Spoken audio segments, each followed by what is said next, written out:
All right. I hope you are all feeling refreshed and stretched and energized because I'm going to do what's called an information dump on you, because I know it's late in the retreat, but this is the time to put it all together. So a lot of technicalities are going to come in the next few minutes. I'm going to summarize, instead of going through it verse by verse, of course, I'm going to summarize over the next few minutes. How do you extract the meaning of the sentence, you are that? Let us remember where we were. The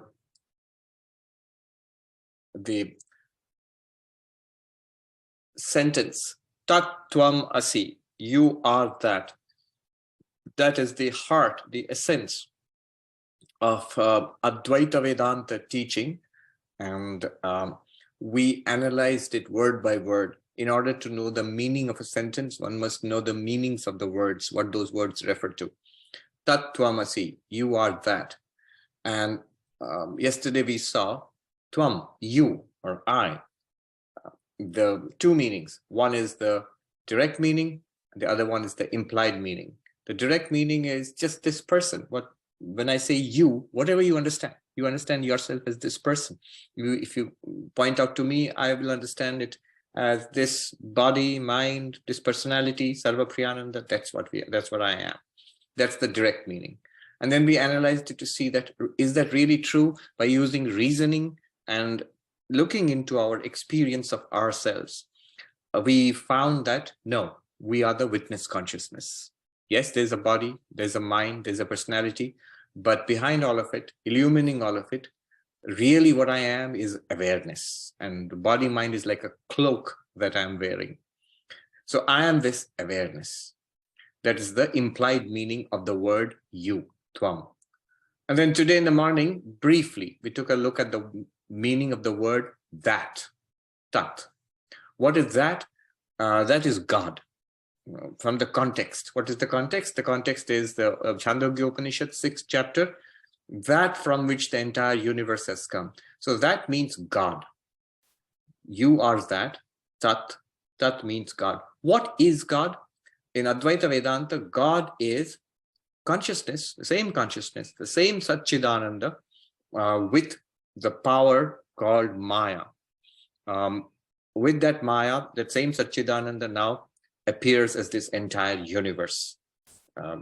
Through Maya, that Satchidananda, it produces the 5 elements, and from the 5 elements are created this entire physical universe, including living beings, our minds, all of that. Everything is projected, everything is created through the power of Maya by the same Satchidananda. It is Maya which makes Satchidananda appear as this universe. Now, the word that, God, again has 2 meanings. One is the direct meaning. The direct meaning in this case is God. The way God is understood in religion, the creator of the universe, all-powerful, omnipotent, omniscient, omnipresent, and so on and so forth, all-loving, good, whatever. But the implied meaning, when you investigate, it is nothing other than the same consciousness. So Satchidananda is the implied meaning. And note, keep one thing in mind. The direct meanings of the 2 words, Tvam and Tat, you and that, are very different. The direct meanings are very different. The direct meanings of the word you is just this ordinary sentient being, an individual being. The direct meaning of the word that is God, almighty, all-powerful, all-pervasive. Very different, all-knowing. Very different from the individual who knows very little, who has very little power, who is subject to birth and death, and so on. So the direct meanings are very different. But the implied meanings of both of these words are exactly the same. The implied meaning of the word Tat and the implied meaning of the word Tvam are both that one and the same existence, consciousness, place.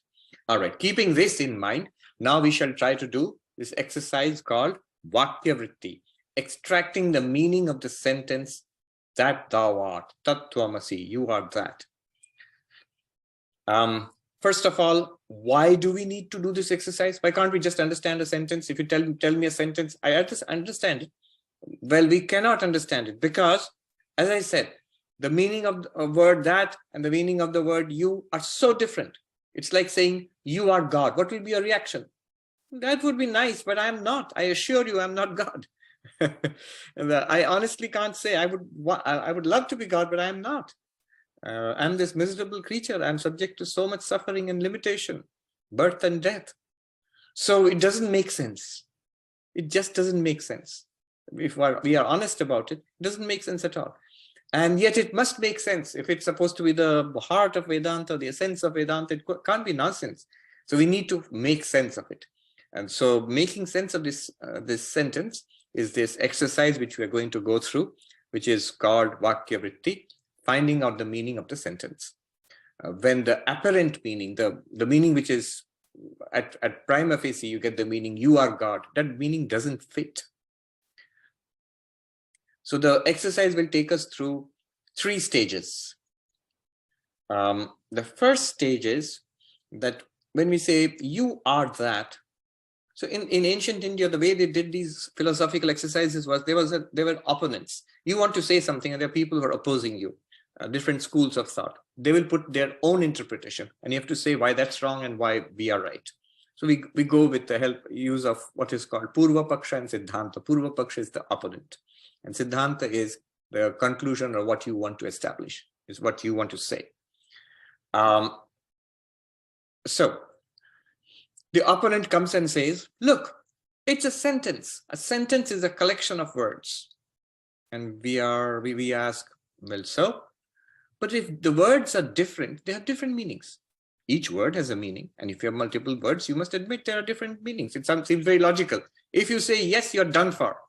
Because if you say yes, and there are multiple words, multiple meanings, that means there cannot be non-duality. It cannot mean one thing.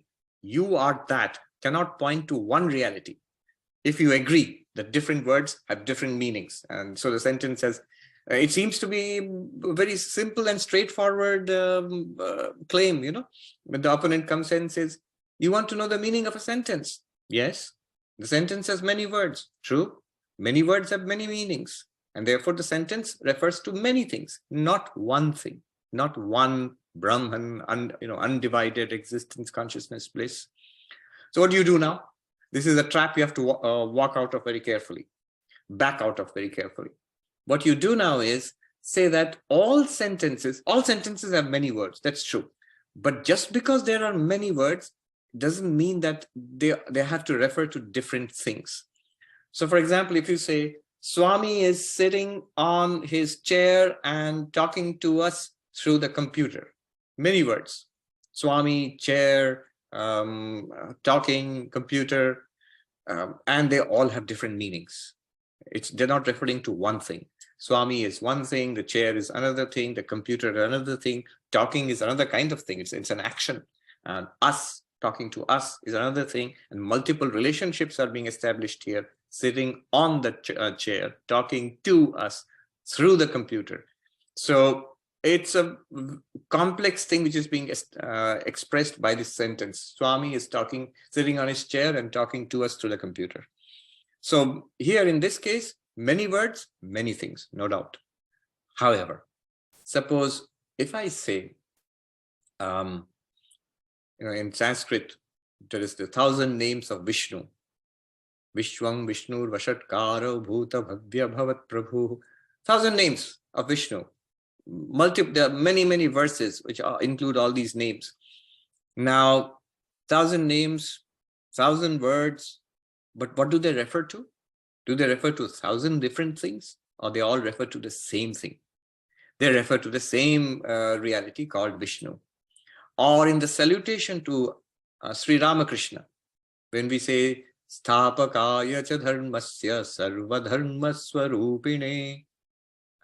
So we salute the one who established religion, so the establisher of religion, the embodiment of different religions. So when you say or use all these words, are you referring to many things, many people, or one, just one? So there are sentences which have many words, like every sentence, but all the words point to one reality. Now, how do you know which sentence it is? Which kind of sentence? Is it a sentence with many words with many meanings? Or is it a sentence with many words with one meaning? Well, in this case, it's a sentence with many words with one meaning. How do you know? A little bit of grammar here. Something called in Sanskrit vibhakti, case endings. So the case endings, if they are all in the same case, so in this case, the first case, in say Vishnu Sahasranama, 1,000 names of Vishnu, Vishwang Vishnu Vashatkara Bhuta Bhavya Bhavat Prabhu, or in this case, Tat Tvam Asi, you are that. You and that are in the first case. So this is a kind of a sentence where there are multiple words referring to the same entity. So this is the first stage where we refer, where we come to the conclusion. Here we have a sentence, and this sentence refers to one entity. So this is stage one of extracting the meaning. They call it akhandartha. Akhandartha means one undivided entity is being referred to here. Now, stage two, we enter stage two. Another opponent comes and says, okay, I get it. What you are saying is logical. You're talking about one entity, not multiple entities. You know what would have happened? You might be puzzled. What was that? The first stage. Why did we go through that? If you say yes to that, tat tvam asi, tat means something else, tvam means something else. In that case, you will get dualism. And then using the rules of Sanskrit grammar, they'll make a derivation like tat tvam asi means tasya tvam asi, like you are the servant of the Lord. You are the child of the Lord. Something in that sense. You're not literally the Lord. You're not literally God. So that will be the problem. They will give us some meaning which will be dualistic. You are establishing a relationship with God. There is a God and you are there, but you're not the same. You have some kind of relationship with God. So that is avoided. Now we are sticking to our guns that you and that are the same reality. Second stage. The opponent comes and says, all right, this sentence expresses the same reality. Let it be like blue lotus. Blue lotus. Blue is a color and lotus is a flower. But they refer to the same reality. It's one blue lotus. Or orange cloth. Right? So the two words, orange cloth. The cloth is orange. Now, orange is a color. And the cloth is a kind of, this thing. And yet they're not referring to two different things. They're referring to this one thing. This one thing. What kind of cloth is it? It's orange. And it's an orange what? An orange fruit, or an orange car, or orange shoes, or orange cap. No, it's an orange cloth. So what is it? A cloth. And what color is it? It's orange. And it's one thing. It's not two things. So why can't it be like that? Let tat tvam asi be like that. You know who is saying this? This is a major school of Vedanta called the Vishishtadvaitin, the qualified monists. They say, their philosophy is that, yes, you are one with God, but you are not literally God. You are part of God. There is one divine reality, integral divine reality. This whole universe is an organic divine unity, and everything is part of God.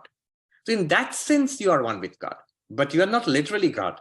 So that's one school of thought. That is the Vishishtadvaitin. In Sanskrit, Jiva Jagat Vishishta Brahma. Brahman qualified by. Just as I say, it's a cloth qualified by the color orange. Similarly, it's a God. God is qualified by living and non-living beings. Qualified by mean like an adjective. So we are all part of God, but not God. Why not? Why won't that work? Well, our answer is, look, this meaning, this is called Vishishta, so adjectival relationship. You are trying to say tat means God, and tvam, you means you are a part of God. That's what you want to say. Well, it will not work because of this reason. You and God, when we say that and you are that. Consider the qualities involved there. God is all-powerful, and you have very little power. God is all-knowing, and you have very little knowledge. God is, you are directly perceived by yourself. You directly experience yourself. But God is not directly experienced. God is something that you believe in.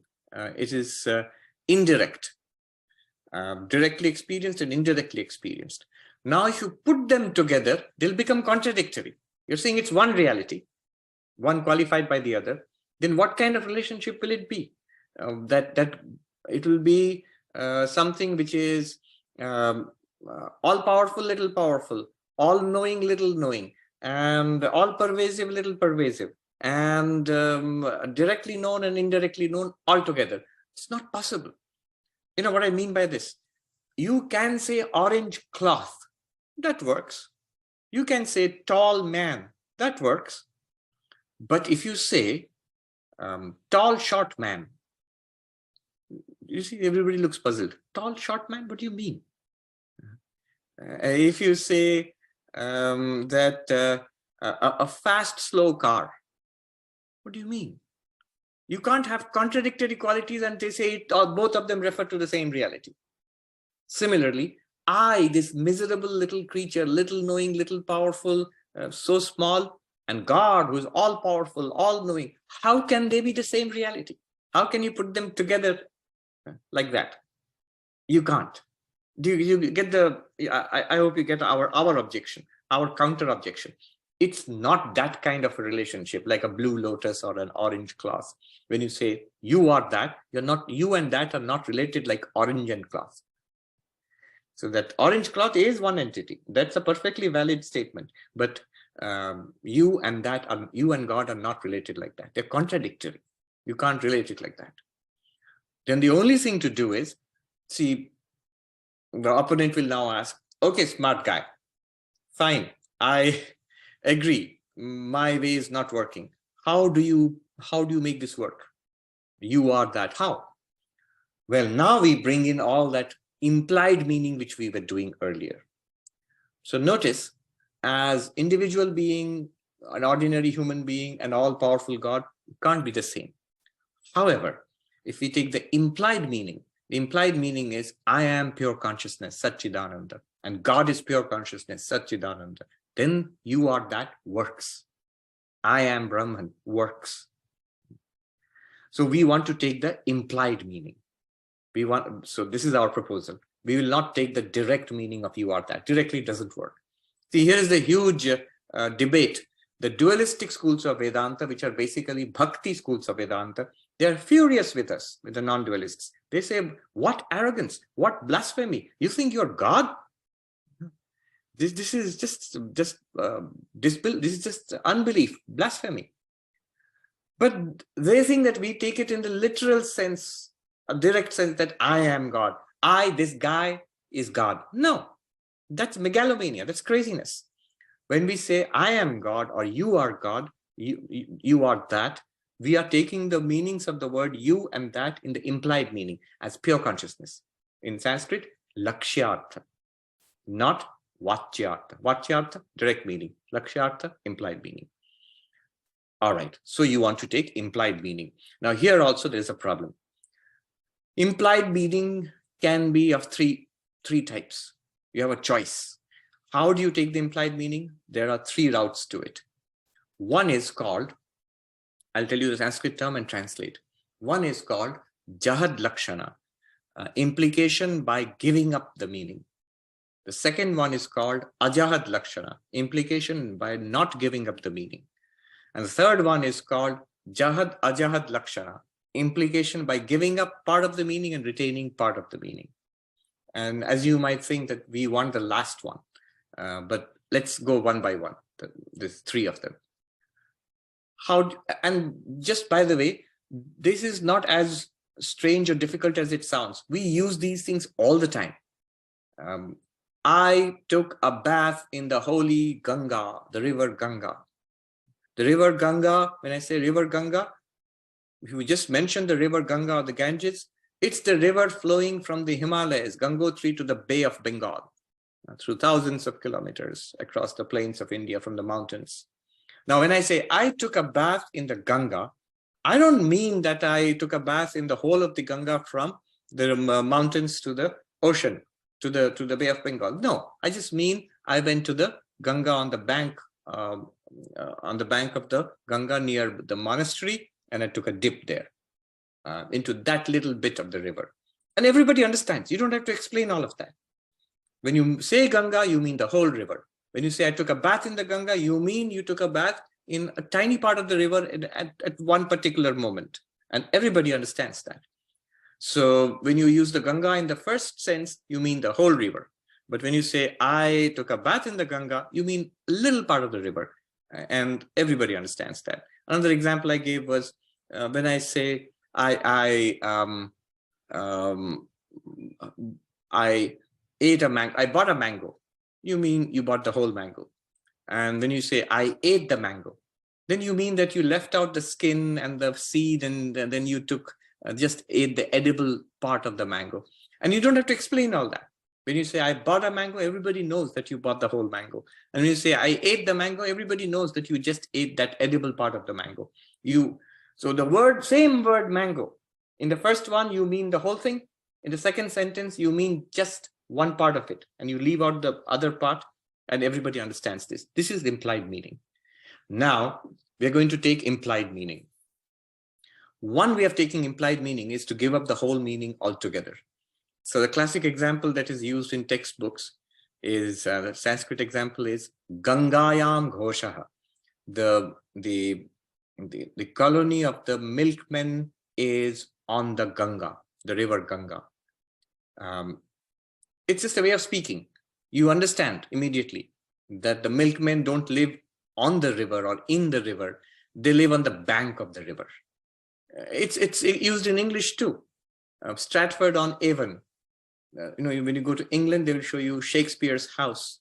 So Shakespeare's house, they say it's Stratford-on-Avon, the river Avon, the Avon River, and the house is on the river, but not literally on the river. Everybody understands. When you say that, you just mean on the bank of the river. Swami Vivekananda, in one of the letters I've seen, it's on the top, it says Belur on Ganges. He's writing from Belur Mutt, Swami Vivekananda, and on the top it says Belur on Ganges. It doesn't mean that the monastery is in the river Ganga. It's on the bank of the river Ganga. So one way of taking an implied meaning is that when you say something like Belur on Ganga, you automatically take an implied meaning. You realize he doesn't mean the river Ganga, he means the bank of the river Ganga. So you give up the original meaning. What's the original meaning? The body of water, Ganga, flowing from Himalayas to the Bay of Bengal. And you give that meaning up. You take a proximate meaning, bank of the river, bank of that body of water. Similarly, can we do that for you are that, Tat Tvam Asi? Can we give up the original meaning and take some other proximate meaning? No, we don't want to give up that meaning. Remember, what is the meaning of that and thou? You and that. It means, in the case of you, it means pure consciousness plus body-mind. In the case of God, it means pure consciousness plus Maya, and it's the entire universe. Now, what we want is pure consciousness alone. But we don't want to give up the whole meaning. We don't want to give up pure consciousness plus body-mind. We just want to give up the meaning of the body-mind and retain the pure consciousness part of it. So we don't want to push away the whole meaning and get some other meaning. Therefore, we reject this option.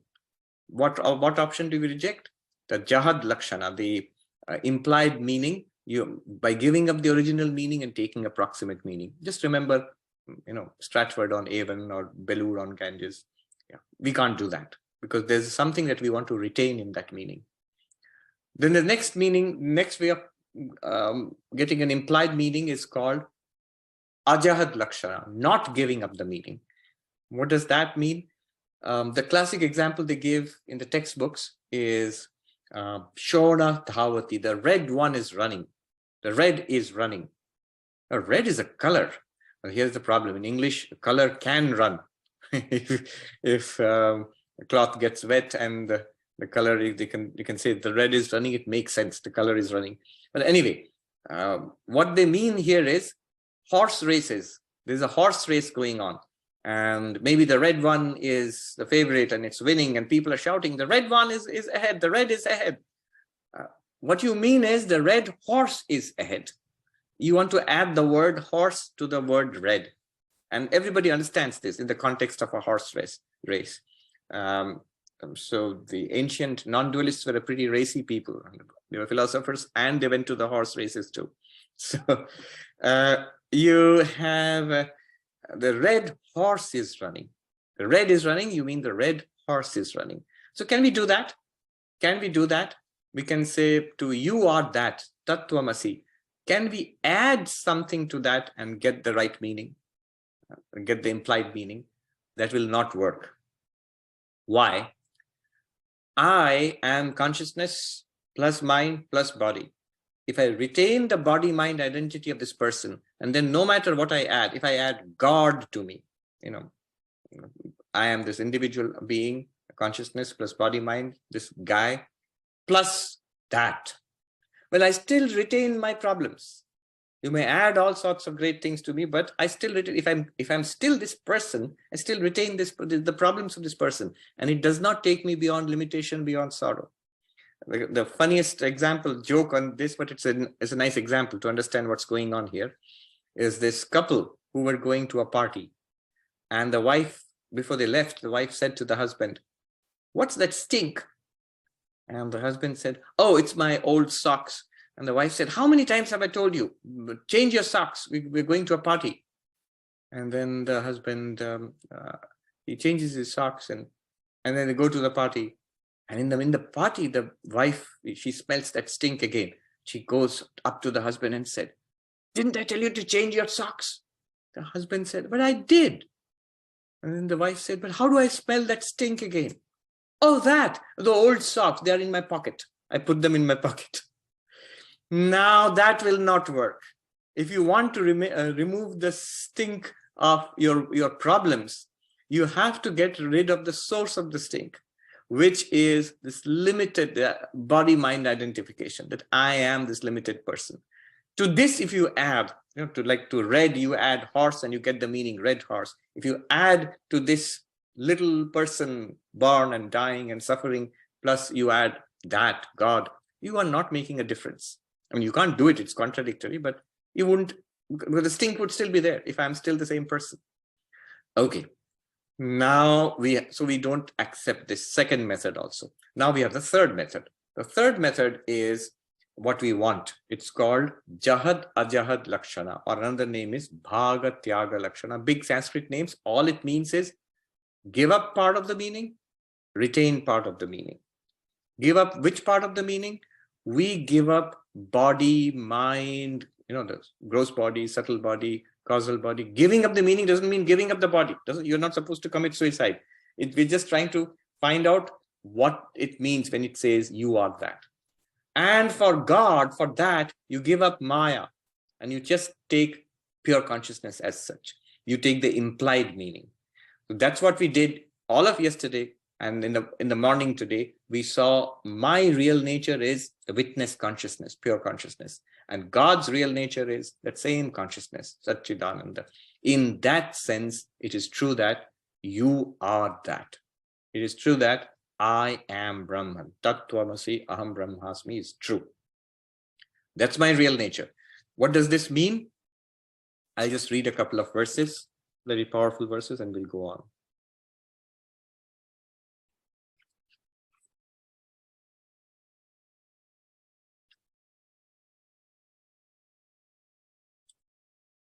This is 39.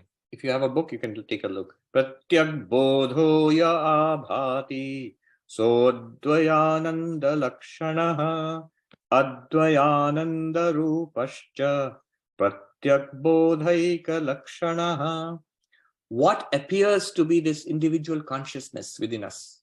If you do, I am not the body, not the mind. I am the witness of all this body-mind.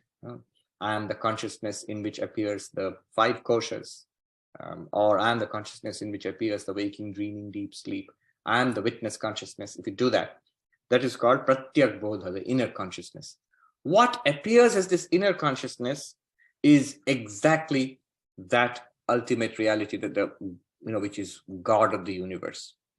And what you call God of the universe is this inner consciousness. Let me repeat that. What he's trying to say here is, when you say you are that, very dramatic statement, you are that, it means you are God in the sense of pure consciousness, and God is you in the sense of pure consciousness.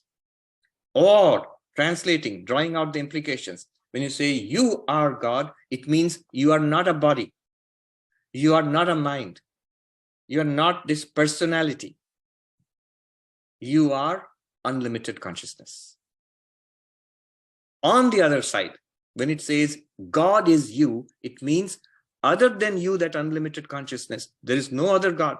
When we say Father in heaven, Vishnu, Allah, Divine Mother, Shiva, if by that you mean something other than that infinite consciousness existence, doesn't exist. So by all of those terms, theistic terms, we find in religion, Advaita is saying, we are saying, what you mean is precisely this infinite existence consciousness bliss, which you are. And by you, we don't mean body mind, we mean that infinite existence consciousness bliss. This was very powerfully put. I always give this example by one of our senior Swamis. He's in Benares now. When he was a youngster, he used to go to Swami Premeshananda, who was a great knower of Brahman, enlightened person, a monk who was a disciple of the Holy Mother. Okay, so there's another connection with the discussion today. Swami Premeshananda was a disciple of Ma Sharada. Now, this young man, who is still alive, he's an old Swamiji in Benares now. He one day went to Swami Premeshananda and bowed down as usual. And Swami Premeshananda was ill, lying on the bed with his finger, touched him on the forehead. Nothing mystical, just touched him on the forehead. This is a cold feeling. So this young man, he was startled. And then Swami Premeshananda said, there, that one, we just got startled just now. Other than that, there is no rascal called God. In Bengali, oye, je chomke utlo, o chhara kono shala bhagavan nei. So, what does he mean? Does he mean this one person, this young boy who got startled is God? No. He's not talking about that boy. He's not talking about the mind. He's talking about that consciousness. It is the body mind which got startled, but that startled is illumined by consciousness. So he's pointing towards the consciousness. That consciousness is God. Other than that consciousness, there's no God. As he's in his language, salty language, there's no rascal called God. So this is what is being said here. You are not body mind, you are God. God is not any other, the God of various religions, but it is the real you. This is the identity. Then 40 and 41. What does this do? What good did this do, this understanding? 40 and 41. Ittam anyonyatadatmya pratipattir yada bhavet abrahmatvam tvamarthasya vyavatteta tadeva hi tadarthasya cha paroksham yadyeva king tata shrinu purnanandaika rupena pratyagbodho vatishtate. So in this mutual identification, you are that is you. You are God and God is you means you are this infinite existence, consciousness, bliss. What happens then? When you realize this, abrahmatvam tvamarthasya, the non-godness, listen to this, the non-godness of you, that is negated. The idea that I am not infinite, the idea that I'm just this individual, that I am not God, that misconception is removed. You realize, oh, I am this amazing, infinite, indivisible reality. I am this. This is what the religions call God. I am this. You realize it. And the other way around, tadarthasya cha paroksham, the distance of God is negated. On the other side, God, that God is supposed to be something you believe. Remember, from the very beginning, we are saying God is remote. It is taken on faith. It is taken as secondary. You read about it in books. People tell you that God exists. You can doubt whether God exists. You can debate whether God exists. You can be a theist or an atheist. No. All of that goes away. Because that is realized is parokshan. The remoteness of God goes away. It is you, directly you. You are feeling yourself. If you know nothing else, like Descartes, you know surely that you exist. Your own existence is continuously revealed to yourself. Before you know anything else, you know that you exist. Even if you don't say it, you know that you exist. So this direct proof of one's existence, your certainty about God becomes that certain. Because this infinite reality, which is directly revealed to me, is God. And my limitation goes away, it becomes the infinitude of God, and God's remoteness goes away, it becomes my directness. My directness, in Sanskrit, aparokshatvam, cancels the indirectness, remoteness of God. I no longer have to take it on faith. And the infinitude of God negates my finitude, my limitation. I know I'm directly, infinitely existing. Then what happens? He says, Purnananda eka rupena pratyak bodha pratishthyate. This inner direct awareness which I am remains as limitless bliss. That's what you remain as. For some time, the body will remain, and you remain as the Jivan Mukta, free while living. And at one time, this particular body will drop away, but you will still remain as this infinite bliss, as Brahman, Nirguna Brahman. So this is enlightenment, this is freedom, and it is directly within the grasp of everybody. It's freely available, like the sun and the air and water. Water is not freely available everywhere, but anyway, so it's freely available to all of us. It's there for the taking. And according to Vedanta, this realization, this freedom is actually the goal of life. This is what we have been trying. We know it instinctively. Everybody knows it instinctively. It is to realize this, that you are here as spiritual seekers. Realize this, that we take up various parts of spiritual practice, not just spiritual practice. Vedanta will go forward with Vivekananda is bold enough to say, all human endeavor is for this. We just don't know it. The person who is working day and night here on Wall Street to earn $1 million, the person who is desperate to get married and have children, and the person who wants to build an empire, political empire, win an election and become, president or prime minister, the person who wants to know more and more and more and discover stuff in science, the person who wants to create, all of these endeavors in human life, whatever we trying to do, is this infinity we are trying to reach. We're trying to grasp it in some way or the other. That is how we are trying. This is the direct way to grasp it. Okay. On purpose, I took up my time for the Q&A because we do have a Q&A now, a separate Q&A. Yes, you have time. I think you have 5 minutes left, Swami. 4:35. Yes, we have one question here. Well, we have more, but this one seems to be separate from what you've been talking about. How does Advaita prove that Maya does not have a separate reality apart from Brahman? By the very definition, Brahman is existence. Logical, I give you a direct logical answer. Brahman is existence. If something is separate from existence, what happens? It becomes non-existent. It's like saying, how do you know that a wave has no existence apart from the water? Well, you take the water away from the wave, what will happen to the wave? How do you know that the clay pot has no existence apart from the clay? Well, you take the clay away, what will happen to the pot? There's no pot anymore. It's not that there's a ghostly pot hanging around the air. No, it just goes away. So the reality of the pot is clay. The reality of the wave is water. The reality of Maya is Brahman. But Brahman has this power to shine forth, if you will, as this universe, as this objective universe, and as these individual beings experiencing this universe. A good example is you, the dreamer, because of sleep, you hide yourself as the dreamer. You forget that you are lying on the bed and sleeping. And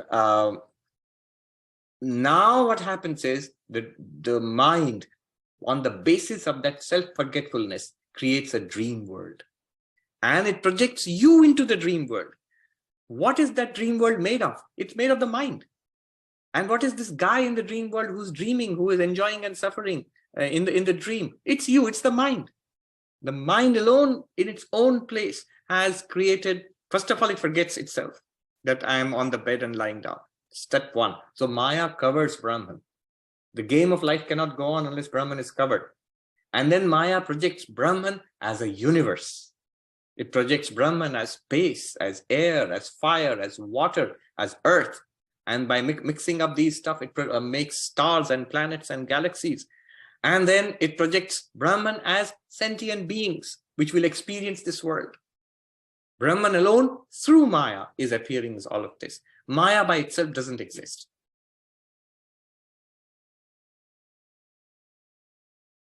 I think you're muted. You're muted. Yes. Swami, what are just one simple practice that people can take? Or you might want to take this up in the next session. Okay. I'll give not one, but two. The real answer, if you ask any, this whole session was classical Advaita, all right? You are that, Tattvamasi. So if you ask a classical Advaita teacher or Pandit, what is the practice? Genuine, real answer is keep coming to class, keep listening. Yes, it's actually the standard doctrine, Shravanat eva jnanam. By hearing again and again, hear it, think about it, meditate upon it, the truth will flash upon you, because you are that already. And so that's the real thing. That's the real answer, actually.